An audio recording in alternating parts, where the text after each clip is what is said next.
wodi wado do ruku benna kan newe mabbe den benna ka belen bili wana ruku no wo benna ka busi doga wana no newe maden ko won ka hawre koppi ma fonta ke ki mana din si tawi wana iso dilangal hatma wad goldum hay ko ma warana sujju gongol wana yanugol tuwalo kane nana sallallahu alaihi wasallam de wolli ko sujjata ko tere deeji tine de nde wondi e kinanga newe den didi koppini didi e hoore kolli ko de didi bandu heddi nudum ko watti leydi juude ma den ka faawa ko sokkundu jungo ha ka newre wana mi leydi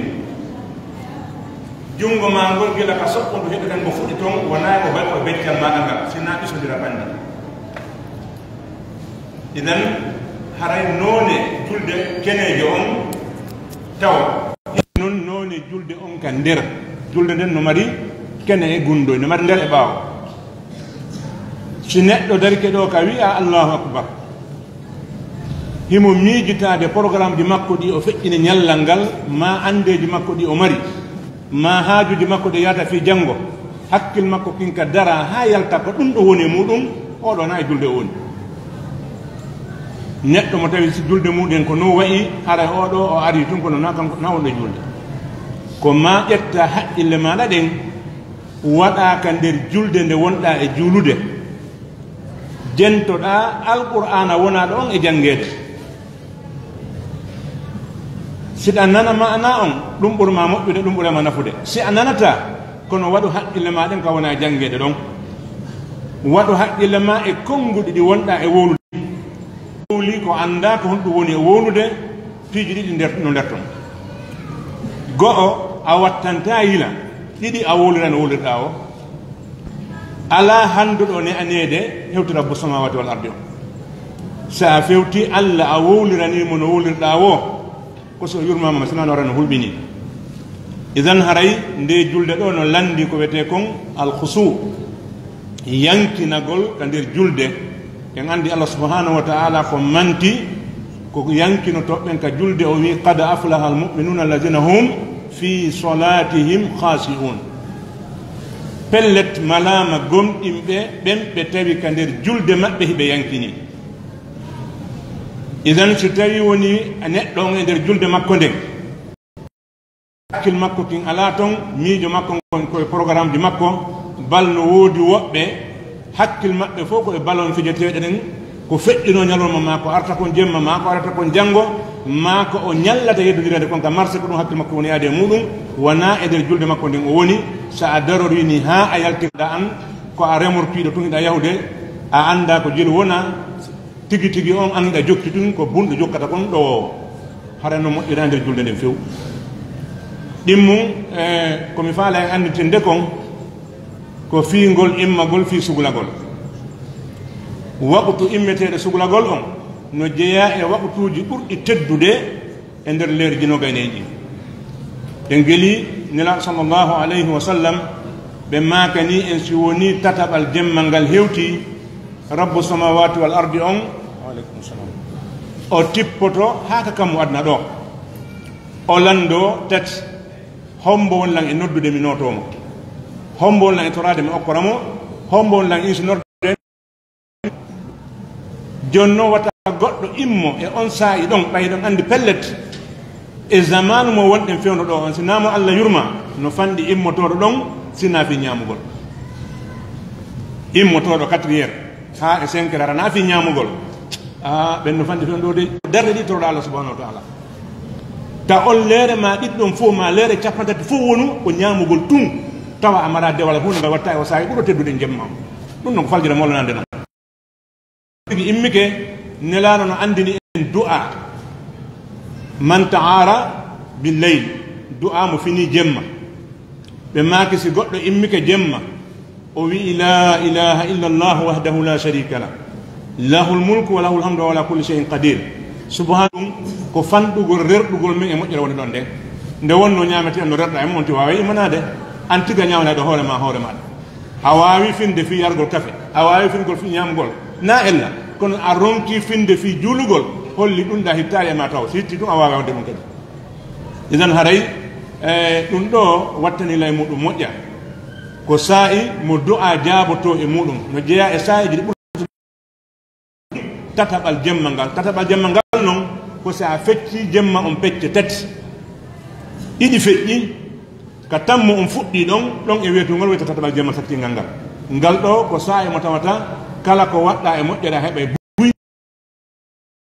dan ko fewno ɗon Allah no newtoɗo Allah subhanahu wa ta'ala ko fanɗi o ko fanɗi si enen no wirde nen no lande no woodi aray ceerno men ɓe senike o 10 minutes heddiɗo ɗo waɗe lande ɗeme hara jamanu hoto jiide mo moƴƴa assalamu aleykum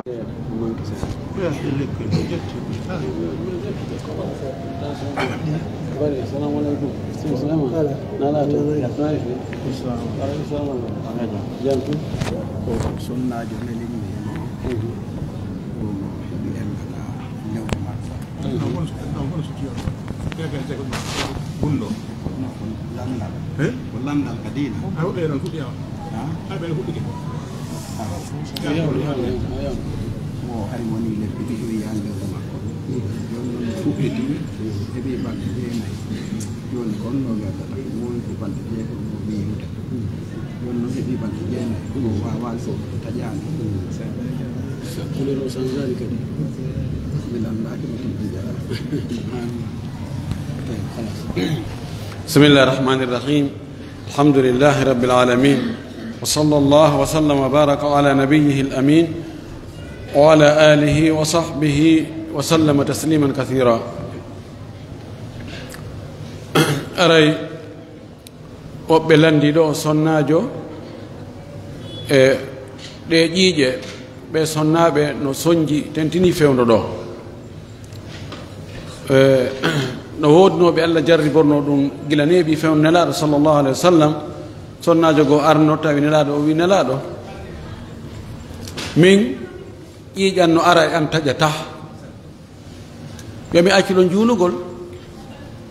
laɗo maaki o owe nelaɗo maaki lewru kala lewru accu juulugol balɗe jeego ma balɗe jeɗɗi kolutti kon juula joni oɗo sonnajo Allah jarri bonimo wongol lebbi ɗiɗi o yaali jiiƴam lebbi ɗiɗi timmuɗi filayru makko ɗum arali few fuɗɗike noon ɗo fuɗɗi kadi continue balɗe jeenayyi taƴali no jokki ha joni ko wonno watta ko wonno yiide kon ado ɗan kalugol ɗi lebbi ɗiɗi ɗa ko balɗe joyi jonno ko honno watta ɗo no jibini hay karamakoɓen ɗe ƴiiƴe sonnaɓe karamakoɓen tigi ɓe ronko anda ko honno ɓe ƴettitirta ko ɗum on tawa fatuwaji ɗi no lutodiri moƴƴi woɓɓe innayi yo ƴettu aada makko on siko wowuɗo ko wowi kon yo tuuginor ɗum ɗon siko o wowi yiide kon balɗe mum ɗen timmi yo kontujo hay si ɗan feƴƴoyɗon yo kontu joni ko laaɓuɗo o looto juula siko fewndo horugol o hoora woɓɓe wi'i si tawi ƴiiƴana no sendodiri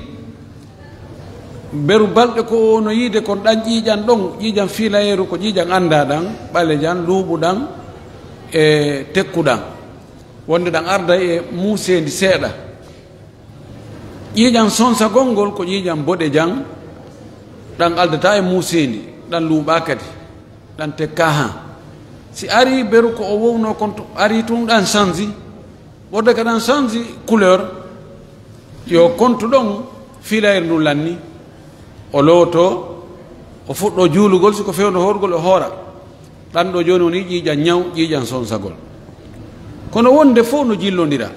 andi joni ƴiiƴan ñaw on ka iwata ɗon ɗum ko e ɗaɗol ɗan mako innama dhalika irqun wa laysa bi haydatin ko ɗaɗol fettata nder ton ɗan pullitora ɗon kono kanjan e ɗama ƴiiƴan fiilayro ardojan e lewru ɗan fayda ko nokku goto ɗan iwata nano ko gon tigi kono ka yaltugol ko nokku goto ɗan yaltirta kono waɗi no metti fi si ɗanɗa ɓuuri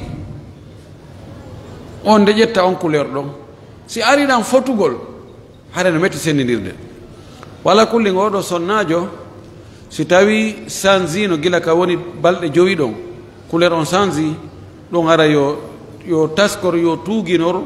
e changement on si tawi changement waɗali no ƴetti mbaadi fiilayeru net ɗo ha timma balɗe 15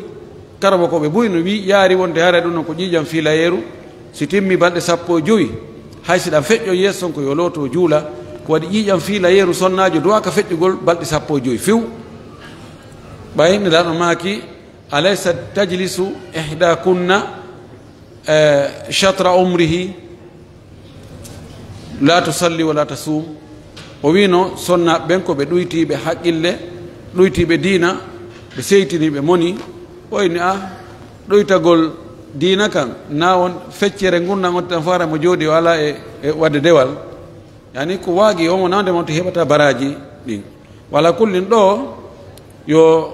looto joni o continue o looto o juula si tawi couleur on changi si couleur on changeali yo accu ɗon taw ha timma balɗe 15 si timmi balɗe 15 haray yo looto o fuɗɗo juulde hay si tawi hiɗan continue wabillahi tawfiq si o wakkati fajiri on kadi woɓɓe ara juula ko juulide tawa ɓe juulani jonon ɓe salmina tun ɓe immo ɓe wattane ɗo juulgol ɗo e waggol bagal sali ha gayna so juula ɓeɗo landi ko wano rakatul fajiri on si tawi on tigi o weetor mana o argol ka juulirde tawi no darnede wi subaka on tawi o juulat rakatul fajiri joni noon woɓɓe salminte tun ɓe hawto ɗon ɓe habbira fi rakatul fajiri on wo waɗugol taw baqiyatu salihati ha gayna si waɗa rakatul fajiri on e hawtagol tun salmine tun immo waɗa rakatul fajiri on kono ɗum ɓuri moƴƴude ko ɓuri moƴƴude yonti waɗu baqiyatu salihati ha o gayna ko waɗi tokkugol julde e nder e julde ka juuli ɗon tun hawta ɗon kadi juula julde goo nelaɗo no haɗi ɗum si tawi on tigi ko noon warrata yo sottu ɗon o yaha nokkugo ma yo wowlu kono assalamu aleykum tun hawta kadi allahu akbar wono hanafiyankoɓe ɓuyi e madhabul hanafi hiɓe heewi waggol ɗum ɗo yonti waɗu baqiyatu salihati ha o gayna ɗum da joni ko yoɓugol bise wagtu mum on feƴƴi ɓay ko yoɓugol ala ko hawjani yo waɗu ko jeeyi wagtu on ɗon koko baqiyatu salihati jeeyi wagtu on si salminama taw yo waɗɗum ɗon ha o gayna on tomata noon go waɗa e rakatul fajiri ono sella ka waɗa no sella ka waɗa ka suudu wa billahi tawfiq mo durto qur'ana o kala nde o faala teppinde o ɓawi makko jaɓata o teppina saabu angal wonalngol tobbal hatumo qur'ana o yallino selli ɗon ɗon koye o selli ko jeeya ka haray ɓe jaggaymo ɗum yani ɓe jaɓata o timmina qur'ana o dursi ha fuɗɗike heɓude timmande nden ɓe jaɓata o waɗa hatmo o saabu angal makko ko unugol jobbal waɗana hatmo janggo hatmo ka timmingol ngol ɓeɗo ko landi ko suka tinniɗo ka janngol alqur'an o yahay o reftoto alqur'an hay hota ka o timminta ɗon kono ben makko jaɓata o timmina wo ɓay o unata cobbal o yani o watta cobbal fi hatmul qur'an o on tuma to yilto kadi o fuɗɗito so aroy ha hewti ka o timminta ɓena ɓay tun a watta a unata cobbal a ala e timminde haray ngol unugol cobbal fi timmini alqur'an on ɗum noon haray ko be une si tawi unatake cobbal ngal haray taw on tigi timmin oye ɗum ɗon ko haldi fotti wona wonde makka ka diina tawa few yon tigi timmin alqur'an o taɓe ɗalmo waggol hatmul qur'an si o heɓi ko o waɗana yimɓe ɓen o weltano allah waɗana yimɓe ɓen ella ala so heɓali kadi nawdema no farli yo waɗu hatmul alqur'an on o timmina o du'o ɗon kadi o fuɗɗito hare ella ala e muɗum na wondema no winda e bindi hay nokku wonde sa tibbini alqur'ana ko be una cobbal ma hirsa nagge ma waɗa ɗum ɗa ma waɗa ɗum ɗa wa billahi tawfiq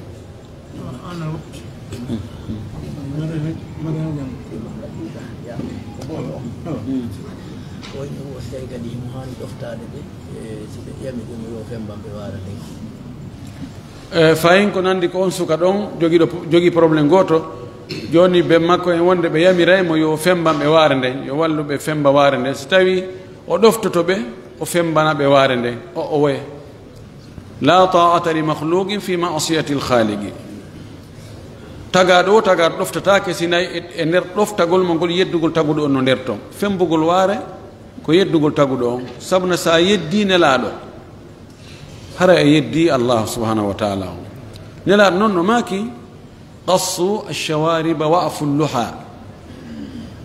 meke sunsungoji ɗin yariɗi ɗin acci toon terto ɗon yaafo ɗon baye ɗen